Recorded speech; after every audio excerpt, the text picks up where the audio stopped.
We are now in the final stretch from Animal Crossing New Horizons finally being in our hands, and that has got me so excited.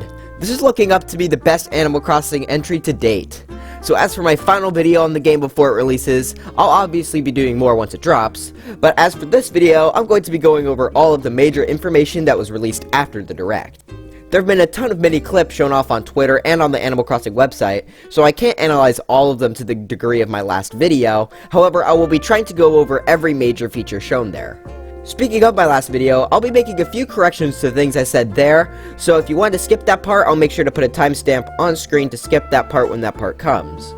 But anyways, if you enjoyed this video, make sure to leave a like and subscribe for more on New Horizons and anything Nintendo Switch. I'll be streaming this game a lot once it drops, so stay tuned. But let's jump into the recap of a few new details post-Direct before the launch of Animal Crossing New Horizons on Friday.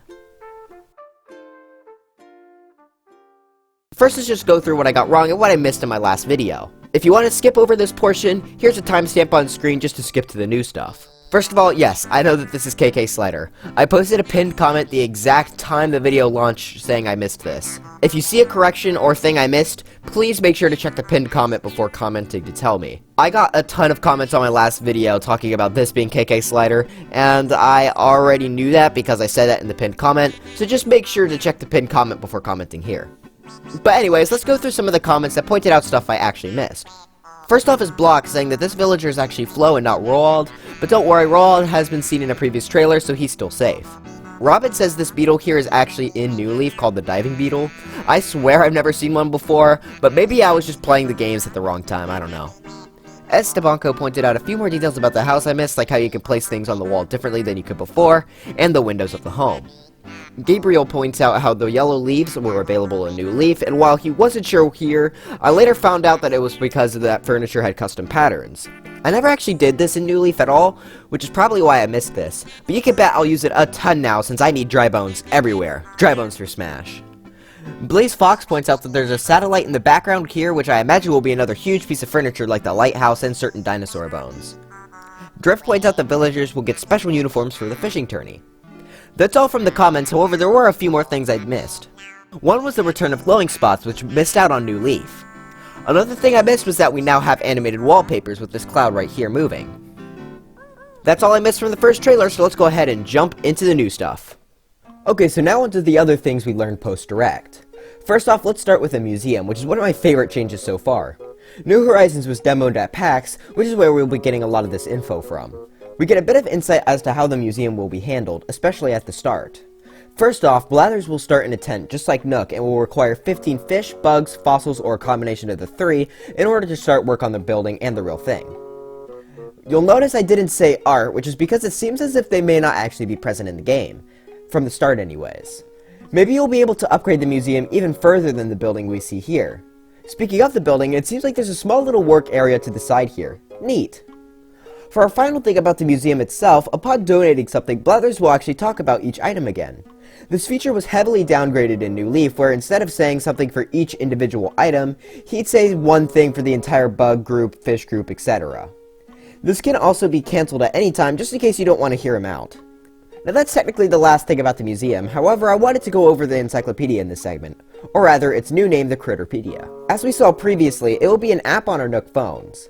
It will track which months a bug or fish is available, at what times, its size, and finally one of the best changes if it was donated to the museum. I always forget which creatures I've donated, so this right here is so incredibly helpful, especially since I'm trying to complete it this time around.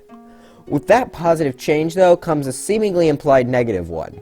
It seems as if the diving mechanics have been cut, as there's no tab for diving creatures like there was in New Leaf. They might just be mixed in with the fish, but I'm not so sure. The final thing here is that it seems like the inventory and Critterpedia will use the more cartoony designs of the things that you catch, rather than the more realistic ones seen in-game. Okay, so moving on from the museum, let's talk about some of the other stores and facilities. First off is a store that doesn't look like any we've seen before. It also seems to update based on events happening, like Halloween seen here. If I were to guess, I'd say it's likely an upgrade to Nook's Cranny that we get later on into the game.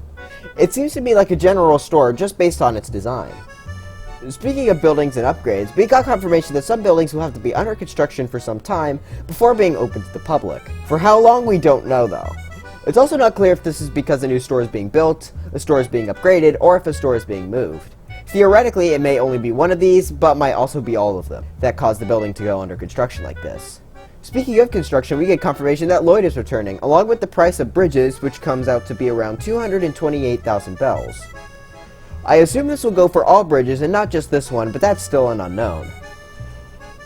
We are now able to draw pictures for the bulletin board, which is just a nice fun little addition. Speaking of drawing and such, let's talk about the patterns for a bit. We see that the canvas will be 32 by 32 pixels, and we see from previous trailers, we are able to store a ton of them. Perfect for plastering my island in dry bones for Smash propaganda. We're also able to design face paint for ourselves as well, which is the option I couldn't figure out what it was for in the character customizer. I already know what my face paint is going to look like. For our final design detail, we see that we are once again able to put up and display designs in the Able Sisters and take them from another town. Alrighty, that's all I have lined up for the facilities, so let's talk about the residents and crafting. Villagers seem to be able to talk to the player about a lot more things. For one, we already know that villagers can do many more idle things like reading a book, but they'll also be able to talk to the player about what they're doing. Villagers will also talk about their surroundings. In this scene, we see the villager will actually turn to the nearby fountain to talk about it, which is a really neat detail. We also see a different villager do this but for his home's furniture instead. I wonder how many different things they'll be able to talk about. The more the merrier. In one video, we see Flick, the new bug-off competition runner, just walking around town instead of his normal spot. This makes me think that you might have to talk to him first in order to get the bug-off to run in your town. Maybe he'll just start off by walking around town like, say, Harvey, however after talking to him, he'll be able to get more functionality, like how Harvey will open Photopia. For our final villager detail, we see that they are able to give you DIY recipes. We don't get to see this full conversation, but perhaps they give you a recipe based on a furniture item in their house. Who knows? Speaking of, let's go ahead and hop into the DIY crafting portion. First off, while we know that we could get recipes from Nook and villagers, it seems we may also be able to get them from bottles that wash up on the beach. Neat. We also see a few more items that could be used in crafting, like acorns, cupcakes possibly, and even trash. Going to show how almost everything will be useful. For our final one about crafting, we see the player place down a fence here. Now we know fences can have other general designs like wooden here and rock in this scene, however it seems like even the material fences will have different types. The ending here looks a bit different than the ones up top, so maybe they are not only different fence designs, but also different types of fences as well. Alright, our final segment here will be for all the changes that I didn't really think fit into any category. First off, we get a look at a player's passport, which includes a custom-made comment, the player's picture, which can be taken at any time, the island's name, the island's starting fruit, a chosen Nook Miles tag, which you get for completing a Nook Miles achievement, the player's name, and their birthday. Moving on, we see an upgraded player inventory, and wow, the most we've seen is 40 slots, which is absolutely so much space. With how many items we'll be collecting, this will be a tremendous help. We normally start off with 20 slots, and we can see our player with 30 slots later on as well. These are more than likely rewards that can be purchased using Nook's mileage points. Speaking of, the emotion wheel we see will also likely be an upgrade we can get as well. We are able to select which emotions go on the wheel, and we also see that there are a total of 44. It's seemingly implied that some will need to be unlocked as well, with most of them being grayed out. Speaking of Nook mileage points, man, I'm on a roll with these transitions today. It's been confirmed that we will get daily tasks in order to replenish our Nook Miles supply. One thing we could buy with Nook Miles is the tool wheel, so let's move on to some tool details. First off, we see footage of tools breaking. It's unclear how often they break or if some tools are more durable than others. All we know is that they can break. We also get confirmation of the timer returning, which I always found was a little fun item. I would always use this with my friends to see who could catch the most bugs or fish or whatever, with us running all around the map. Oh hey, speaking of the map, pathways will show up on the in-game map, which I really like. For some reason, I just really like how maps with paths look in games, especially Minecraft, so I really like this. I like being able to see how everything connects to each other with the zoomed over-the-top look. Hey, speaking of the over-the-top view, you will not only be able to play with a normal camera angle from Wild World onwards, but also an angle more akin to the GameCube Animal Crossing, more over-the-top view. I think I'll stick with the Wild World one because that's what I'm used to, but it's cool that this is here and it may be helpful in some scenarios.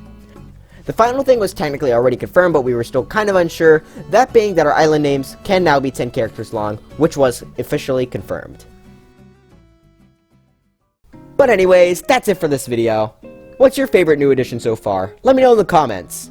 I got most of my info from the New Horizons Twitter account, website, and another YouTuber named Mayor Mori, who's linked in the corner.